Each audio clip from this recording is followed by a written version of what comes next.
ఈ 123 మున్సిపాలిటీస్లో స్వచ్ఛాంధ్ర కార్యక్రమంలో గౌరవ ముఖ్యమంత్రి గారు ఈ యొక్క సాలిడ్ వేస్ట్ ఏ రోజుకి ఆ రోజు ఇంట్లో నుంచి కానీ కమర్షియల్ కాంప్లెక్స్ నుంచి కానీ స్కూల్స్, హాస్పిటల్స్, హోటల్స్ నుంచి వచ్చేది ఏ రోజుకి ఆ రోజు దాన్ని ట్రీట్ చేసి బయటకు పంపించాలని 2014-19లోనే ఈ రాష్ట్రంలో 10 వేస్ట్ ఎనర్జీ ప్లాంట్స్ని శాంక్షన్ చేశారు.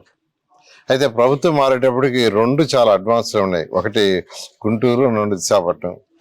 గత ప్రభుత్వం ఆ 2 మాత్రమే ఉంచి మిగతా అన్ని క్యాన్సిల్ చేసింది.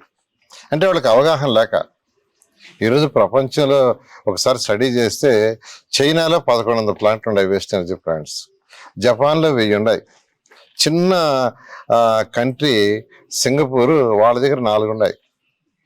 మన విశాఖపట్నం కార్పొరేషన్ అంతా, విశాఖపట్నం ఏరియా, విశాఖపట్నం కార్పొరేషన్ 680 చదరపు కిలోమీటర్లు అయితే సింగపూర్ 724 చదరపు కిలోమీటర్లు.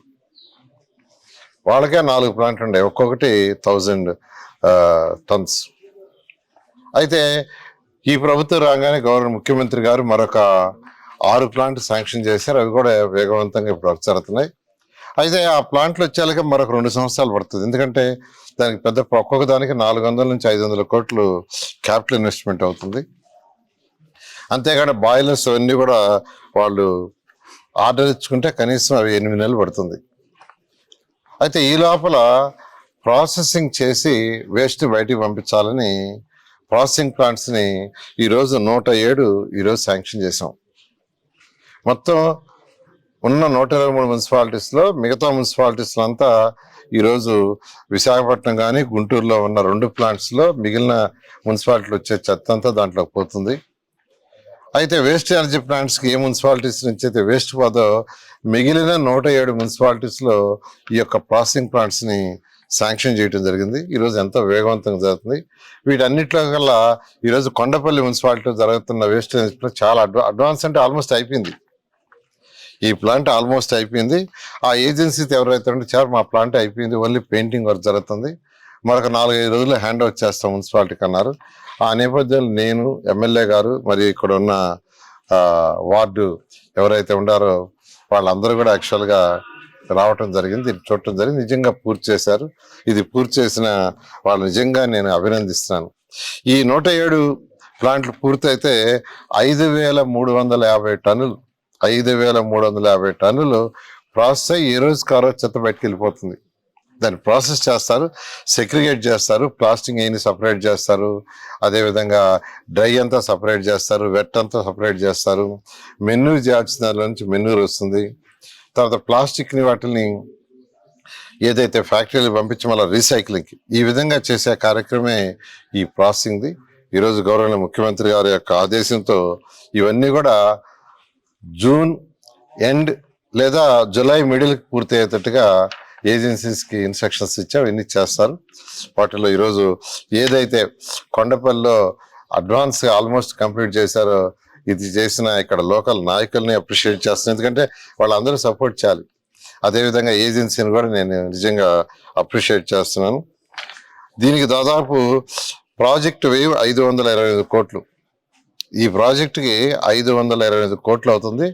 అటు కేంద్రం, రాష్ట్రం, మున్సిపాలిటీస్ మూడింటి యొక్క షేర్తో దీన్ని పూర్తి చేస్తున్నాం.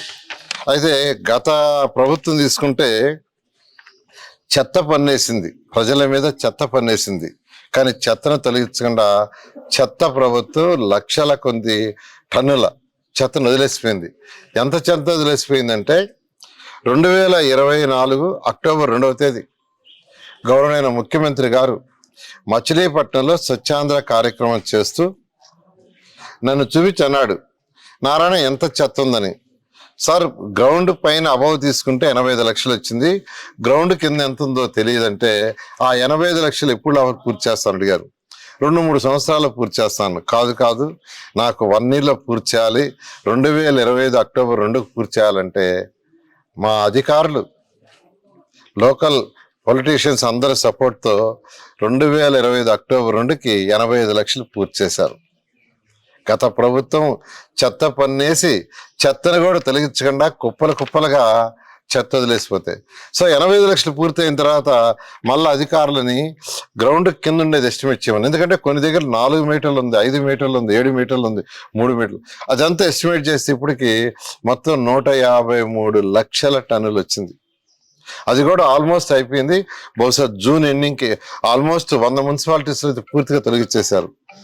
మిగతా మున్సిపాలిటీస్లో కూడా జూన్ ఎండింగ్ పూర్తి అయ్యేటట్టుగా ప్రణాళిక రచించి ఎంతో వేగంగా జరుగుతుంది. అది కూడా పూర్తి చేయడం జరుగుతుంది. ఒక్కటే, ఇవన్నీ చేయటం వల్ల ప్రజల ఆరోగ్యం బాగుపడుతుంది. ప్రజల ఆరోగ్యం బాగుపడితే ప్రతి ఒక్కరు మానసికంగా శారీరక కష్టపడగలరు. మానసికంగా శారీరక కష్టపడితే వారి యొక్క ఆదాయం పెరుగుతుంది. వాళ్ళ ఆదాయం పెరిగితే రాష్ట్ర ఆదాయం పెరుగుతుంది.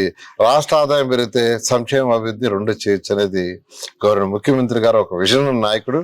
వారు ఇచ్చిన దిశానిర్దేశం ప్రకారం ఈరోజు మున్సిపల్ శాఖ పనిచేస్తుంది. Thank you.